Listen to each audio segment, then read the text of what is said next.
It is simply staggering that at least 1,000 square miles have been seized from Russian troops in less than a week. Russian sources say that this is at a loss of 4,000 Ukrainian troops, and that this was, in terms of battleship and in terms of achievement, a complete flop. That's the words of Igor Konashenkov, the Russian Defense Ministry spokesperson. And I find that rather entertaining because the Russian Defense Ministry was literally at the back of the building where I used to live. I used to live in a block of flats, which had previously been the home of the poet Yesenin. He was the poet who wrote about trees, one of the first poems that a child in Russia, in a Russian school, would learn by heart. And Yesenin was also the very, it has a very odd story because he didn't speak English, and Isadora Duncan did not speak Russian, and yet they got married. What he also didn't tell her was that he was gay, and so there was an alcohol soaked year of marriage where they communicated, it seems, by a translator, I think from Hungary or from the Czechoslovakia, called Belzer or something. And at the end of that time, Sergei Yesenin went back to Russia, where sadly he killed himself. And Isadora Duncan went down to the south of France, where she took a famous car ride and wrapped a scarf around her neck, and the scarf caught in the wheel of the car, and she also died. But as somebody else who does YouTube would say, that's not why you came, that's not why you called. Under General Valery Zaluzhny.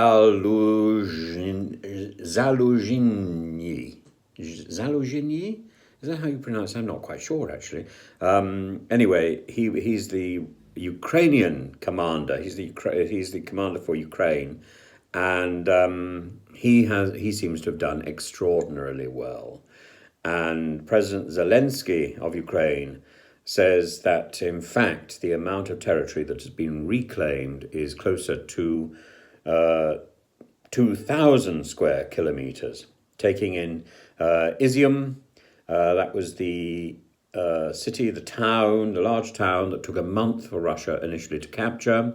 Kupiansk, that's the place where Russia has channeled most of its supplies. And Balalaika, which I spoke of the other day. It's meant that apparently thousands of Russian-speaking people have fled back into Russia, and it's also meant that the Chechen leader, Kadyrov, has questioned Russia's leadership. Quite extraordinary, that. Kadyrov questioning the legitimacy of Putin, and he says, explain yourselves. Why did you retreat?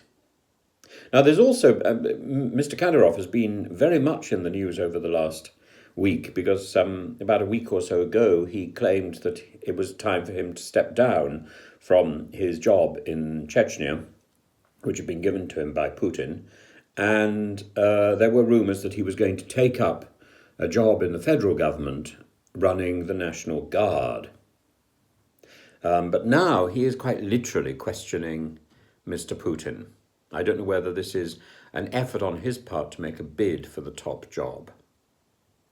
But it is brilliant tactical maneuvering. The attack in the northeast of the country follows an apparent bluff in the south, where Russia seems to have been lured into redirecting its troops to secure Kherson, and particularly, that area around the nuclear power plant, Zaporizhia, which is now apparently in cold shutdown.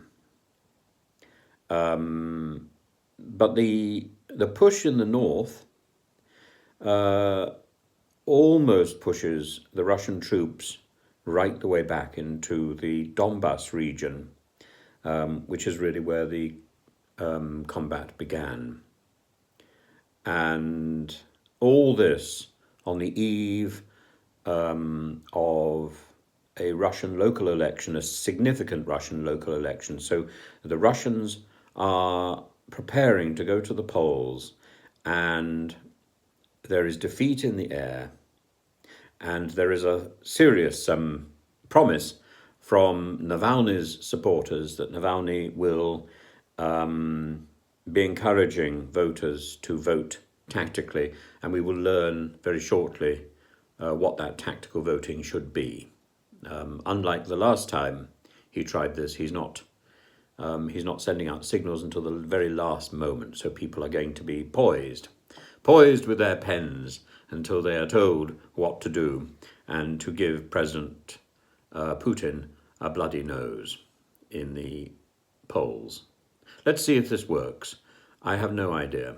And at the same time, we're hearing these extraordinary messages from Mr. Putin to the new King Charles III, which almost send out a signal that he is ready to talk. My goodness, that would be a very good thing.